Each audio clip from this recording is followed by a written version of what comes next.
Friends, welcome back to my channel. मेरे channel को subscribe कर दे प्लीज़। आज मैं आपको बताने जा रही हूँ कौशितकी ब्राह्मणोपनिषद के द्वितीय अध्याय का 14वां श्लोक क्या कहता है। यह मोक्ष के संबंध में है। अब मोक्ष आदि साधन के गुणों से विशिष्ट सर्वश्रेष्ठ प्राणी की उपासना का वर्णन किया जाता है। एक समय वाणी आदि समस्त देवता अहंकार के वशीभूत हो अपनी महत्ता सिद्ध करने हेतु आपस में विवाद करने लगे।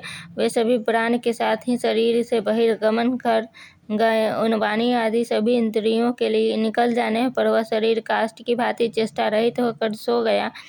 इसके अनंतर उस शरीर में वाणी ने प्रवेश किया। वाक शक्ति के प्रविष्ट होते ही वह वाणी से बोलने लगा, लेकिन वह अपने स्थान से उठ न सका, सोया ही रहा। इसके बाद नेत्रेंद्रिय ने उस शरीर में प्रवेश किया। तब वह वाणी से बोलता और चक्षु से देखता हुआ भी सोया ही रहा।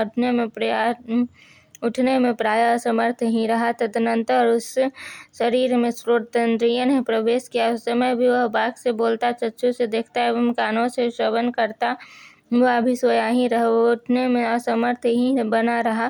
तत्पश्चात उस शरीर में मन प्रविष्ट हुआ। तब वह शरीर वाणी से बोलता, चक्षु से देखता, कान से श्रवण करता एवं मन से सोचता हुआ भी पड़ा ही रहा, उठ नहीं सका। तब सभी के बाद में प्राण ने उस शरीर में प्रवेश किया। उस प्राण तत्व के प्रविष्ट होते ही वह शरीर उठ बैठा। तत्पश्चात उन वाणी आदि देवताओं ने प्राण में ही मोक्ष आदि साधन की शक्ति को जानकर एवं विशिष्ट ज्ञान स्वरूप प्राण को ही सभी तरफ से व्याप्त जानकर के प्राण अपान आदि सभी प्राणों में के सहित इस शरीर रूपी लोक से ऊर्ध्व की ओर अर्थात शरीर से बाहर गमन किया। इसके बाद वे प्राण वायु में अर्थात आधिदैविक प्राण में स्थिर होकर के आकाश रूप में परिणत हो स्वर्गलोक में गए।